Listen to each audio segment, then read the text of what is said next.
Whilst we're on the acronyms, I've got another couple for you. Denial. You've probably heard those really corny ones. Denial ain't just a river in Egypt, but one that really, really helped me, because some people get really self-righteous about, oh God, you're in such denial, as if people that are in denial are dumb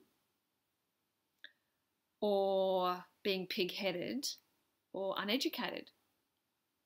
Now, probably some truth to being emotionally uneducated, because I have to put my hand up there. I'm a recovering drug addict, alcoholic, and I was in denial that I even had a problem for 19 years.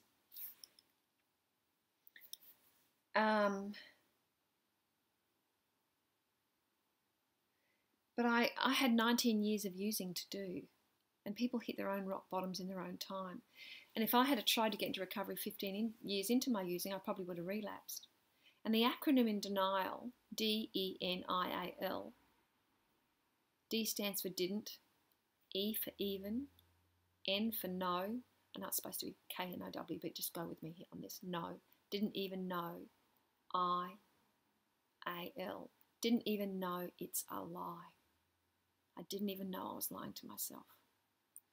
Because when we've got a great deal of pain and we use some weapon of mass distraction to protect our heart, whether it's drugs, alcohol, work, any form of pleasure, so it can be eating disorders, it can be self-harm, it can be gambling, it can be spending, it can be mothering, anything that keeps us distracted, so we omit sitting with the truth. And we all know a lie is when we omit to tell the truth.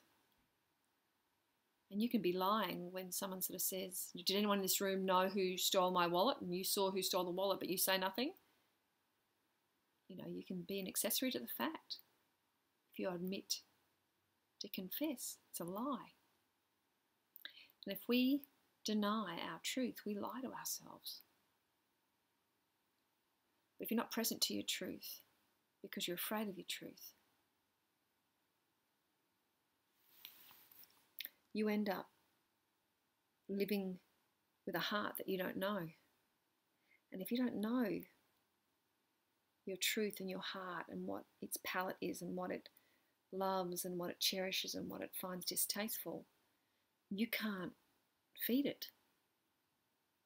Very hard to cook a meal for somebody when you don't know what they do and don't like.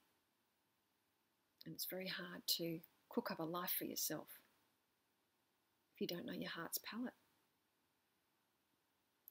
We don't know our heart's palate unless we're present to our heart. And many people are the walking wounded. And they've used weapons of mass distraction as tourniquets and armoury around their wounded heart so they don't have to be present. The trouble is nobody else can be present to them either. If we're emotionally absent to ourselves, we'll attract people that are also emotionally absent because they've met us on those terms. And they're okay with the distractions. They're okay with having sex instead of talking about it. They're okay with going out and partying instead of talking about it. They're okay with focusing on, houses and cars and jewelry and holidays, but not talking about the things that matter, like maybe infidelities or a child with an addiction or the fact that they don't even like each other. So, womaning up and manning up is about being brave enough to ask ourselves the questions and sit with the answers and honour our truth. And if we make that a day-to-day habit, we don't ever reach these big crises where we just can't take it anymore. We can't live the lie anymore. We can't deny our truth anymore. And if we practice daily acts of emotional fitness where we're transparent, where we're fearless, where we speak our truth, even if it means yelling, even if it means screaming, even if it means swearing. Birthing our truth is messy. And people yell when they're in pain, and that's okay. As long as you can say, I love you and I'm sorry, and clean up your mess afterwards, you'll get through the other side. It's so worth the work.